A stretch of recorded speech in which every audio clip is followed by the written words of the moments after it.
Assalamualaikum warahmatullahi wabarakatuh. Perkenalkan, nama saya Ali Santosa, NIM 1831510092, Program Studi Manajemen Keuangan, Fakultas Ekonomi dan Bisnis, Universitas Budi Luhur. Saat ini kita akan belajar mata kuliah Manajemen Strategi bersama rekan saya, Emma. Materi yang kita pelajari berkaitan dengan Blue Ocean Strategy dan tata kelola perusahaan. Dengan dosen pengampu Dr. Muhammad Mabrur Taufik, SAG, SEMM. Blue Ocean Strategy. BOS atau Blue Ocean Strategy adalah gagasan profesor asal Korea Wee Chen Kim dan rekannya dari Prancis René Maubrun yang tertuang dalam buku mereka berjudul Blue Ocean Strategy, suatu gagasan inovatif tentang penciptaan ruang pasar tanpa pesaing. Blue Ocean Strategy pada dasarnya adalah suatu siasat untuk menaklukkan pesaing melalui tawaran fitur produk yang inovatif yang selama ini justru luput dari perhatian para pesaing. Fitur produk ini biasanya berbeda secara radikal yang selama ini sudah ada dan tersedia di pasar. Apakah itu Blue Ocean Strategy? Blue Ocean Strategy adalah strategi yang menantang perusahaan untuk keluar dari samudera merah pesaing berdarah dengan cara menciptakan ruang pasar yang belum ada pesaingnya, sehingga kata kompetisi pun menjadi tidak relevan. Strategi Samudra Biru berfokus pada menumbuhkan permintaan dan menjauh dari kompetensi dengan menciptakan suatu nilai dan keunikan yang tidak sembarang unik, namun juga merupakan pangsa pasar yang menguntungkan tentunya. Lalu apakah perbedaan antara Blue Ocean Strategy dengan Red Ocean Strategy? Ketika kita berbicara tentang Red Ocean Strategy, ini lebih menitik beratkan pada space market yang sekarang, kemudian mengeksploitasi atau memanfaatkan permintaan yang sekarang, menciptakan value cost trade-off, yaitu nilai tinggi akan menciptakan biaya yang tinggi, mengalahkan persaingan, menyelaraskan sistem dan aktivitas perusahaan dengan pilihan strategik pada diferensiasi atau biaya yang rendah. Dan ketika kita berbicara tentang Blue Ocean Strategy, hal ini lebih menitik beratkan pada penciptaan market space yang baru, menciptakan, menangkap permintaan yang baru, memecahkan value cost trade-off, nilai yang tinggi sampai dengan nilai yang terendah, melalui eliminasi pemborosan, bersaing dengan diri sendiri melalui inovasi, sehingga persaingan tidak relevan, menyelaraskan sistem dan aktivitas perubahan untuk mengejar diferensiasi dan biaya yang rendah, keduanya sekaligus. Karakteristik Blue Ocean Strategy. Yang pertama, fokus pada area yang diminati, kemudian melakukan perbedaan dengan pola pasar pada umumnya, dan memiliki slogan yang mudah diingat serta berkesan. Di sini teman-teman bisa melihat ada sebuah bagian kerangka tindakan Blue Ocean Strategy menurut W. C. Kim dan R. Morberg. 4 langkah yang pertama yaitu reduce. Reduce merupakan faktor apa saja yang harus dikurangi hingga di bawah standar industri. Kemudian langkah yang kedua yaitu faktor apa saja yang harus ditingkatkan hingga di atas standar industri. Hal ini termasuk dalam RISE. Kemudian untuk langkah yang ketiga yaitu eliminate, yaitu faktor apa saja yang harus dihapuskan dari faktor-faktor yang telah diterima begitu saja oleh industri. Dan langkah yang terakhir yaitu create, faktor apa saja yang belum pernah ditawarkan industri sehingga harus diciptakan. Pada dasarnya, perbedaan dari Red Ocean dan Blue Ocean Strategy ini bisa dilihat secara secara menyeluruh. Sebagai contoh, Gojek. Perusahaan Gojek merupakan perusahaan transportasi berbasis online pertama di Indonesia. Kemudian, setelah bermunculnya Gojek di Indonesia dan sukses, muncullah perusahaan kompetitor seperti Uber, Grab, dan Maxim.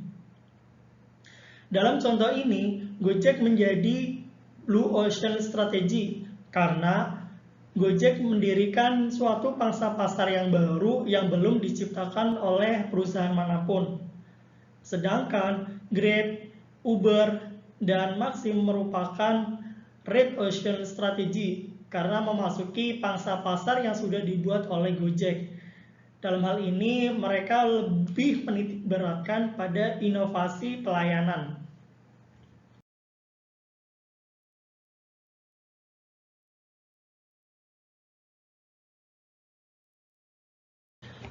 Materi yang selanjutnya yaitu Good Corporate Governance. Apakah itu GCG? Melihat dari pengertian good meliputi 3 unsur, yaitu acceptable yang terdiri dari dapat diterima, kemudian object the law yaitu hukum, dan value creation yaitu nilai penciptaan.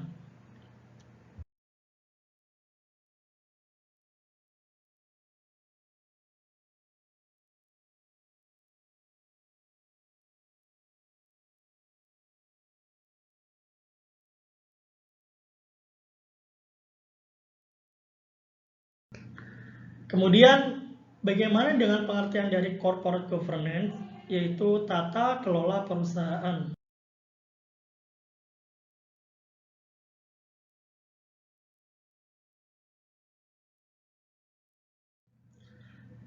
Berikutnya, definisi struktur organisasi. Struktur organisasi yaitu pengaturan pekerjaan secara formal dalam suatu organisasi. Ketika berbicara dengan struktur organisasi, pastilah di dalamnya terdapat desain organisasi. Desain organisasi merupakan suatu proses yang terlibat keputusan tentang 6 komponen penting, yaitu work specialization, departmentalization, chain of command, kemudian span of control, centralization and decentralization, dan yang terakhir formalization akuntansi atau UNITRA.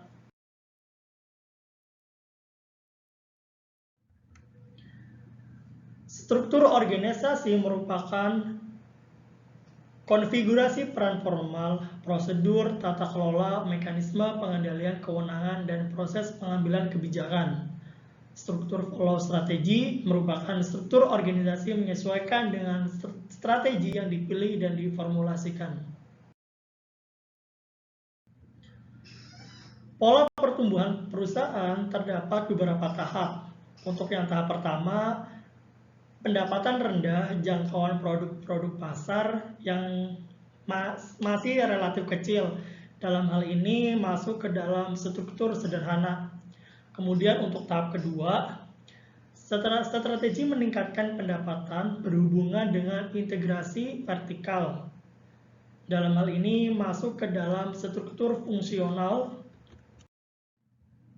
Kemudian tahap ketiga, strategi memperluas usaha ke dalam pasar baru, produk pasar yang berhubungan dan atau area geografis.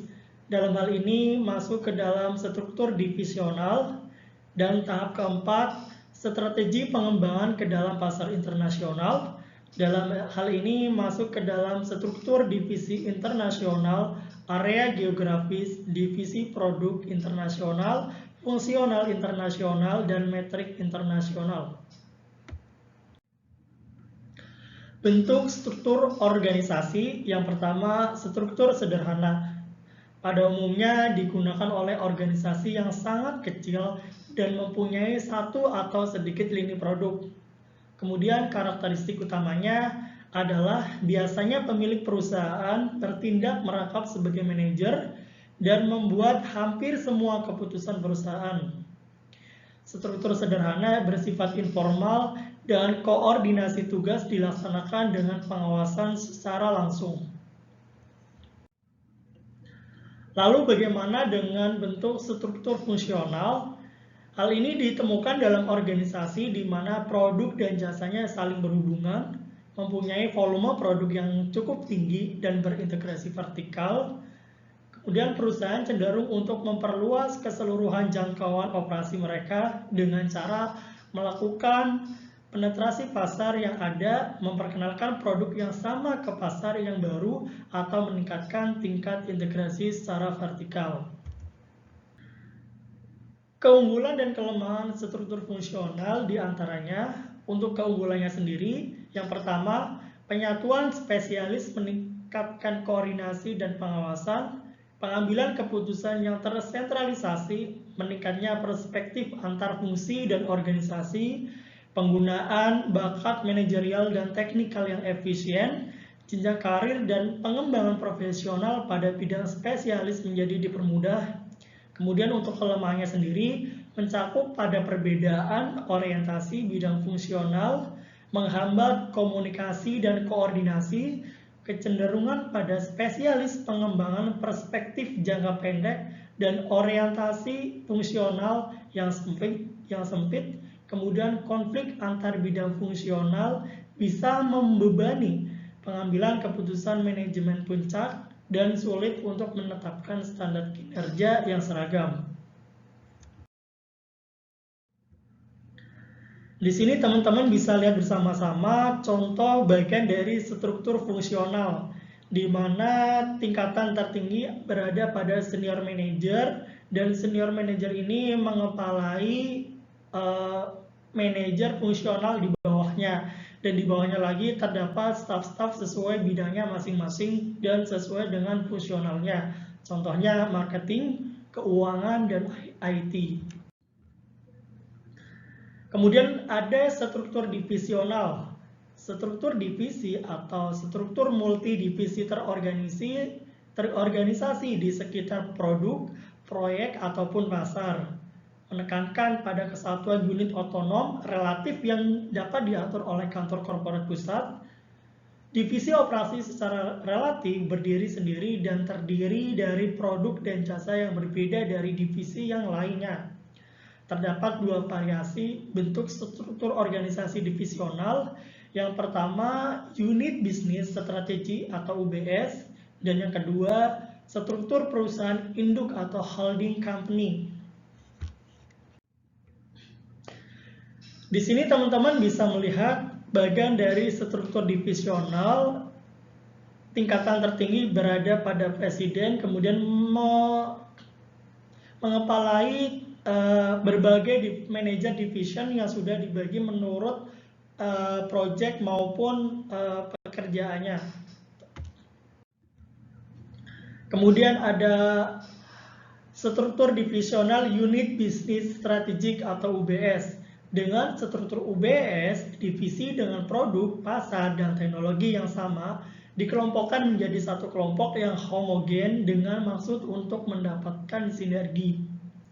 Kemudian divisional yang kedua yaitu unit bisnis UBS memiliki beberapa kelebihan dan kekurangan.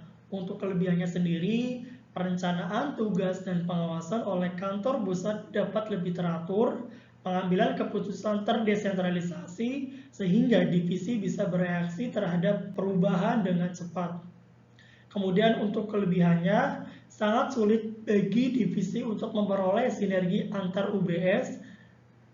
Tingkatan dalam manajemen semakin meningkat, sehingga meningkatnya jumlah karyawan dan pengeluaran overhead, serta semakin menjauhkan kantor pusat dengan divisinya. Kemudian untuk selanjutnya ada struktur perusahaan induk holding company. Struktur perusahaan induk ini sering digunakan ketika bisnis dalam portofolio perusahaan tidak mempunyai banyak kesamaan atau unrelated diversification. Untuk kelebihannya sendiri, menghemat biaya perusahaan. Otonomi yang diberikan akan meningkatkan motivasi manajer divisional dan memungkinkan mereka untuk merespon lebih cepat terhadap peluang dan ancaman. Untuk kekurangannya sendiri, masih kurangnya pengawasan dan ketergantungan manajer pada level perusahaan terhadap manajer divisi. Untuk struktur organisasi yang berikutnya ada struktur matriks. Struktur matriks adalah gabungan dari struktur fungsional dan divisional. Umumnya digunakan oleh perusahaan multinasional untuk mengkombinasikan dimensi produk dan unit geografis. Manajer produk mempunyai tanggung jawab global untuk pengembangan, manufaktur, dan distribusi pada bawahnya. Manajer wilayah bertanggung jawab atas keuntungan bisnis pada wilayahnya masing-masing. Untuk keunggulannya, yang pertama, meningkatkan respon pasar dengan kolaborasi dan sinergi antar bidang, divisi, dan cabang, memungkinkan penggunaan sumber daya yang lebih efisien, meningkatkan fleksibilitas, koordinasi, dan komunikasi, meningkatkan pengembangan profesional melalui tanggung jawab yang lebih besar, dan untuk kelemahannya sendiri meliputi pelaporan ganda yang bisa menyebabkan ketidakpastian akuntabilitas, perang kekuatan bisa menimbulkan meningkatnya konflik, hubungan kerja menjadi lebih rumit dan terjadi duplikasi sumber daya manusia, dan yang terakhir ketergantungan yang berlebih terhadap proses kelompok dan kerja tim bisa memperlambat pengambilan keputusan. Ya, teman-teman di sini bisa melihat bagian dari struktur matriks. Ada beberapa susunan yang memang sudah disesuaikan dengan lingkungan geografis maupun tugasnya masing-masing. Terima kasih atas perhatian dari teman-teman. Semoga dari pembahasan tadi dapat menambah ilmu, wawasan, dan pengetahuan bagi teman-teman. Saya ucapkan terima kasih. Sampai jumpa di pertemuan berikutnya. Salam Budi Luhur.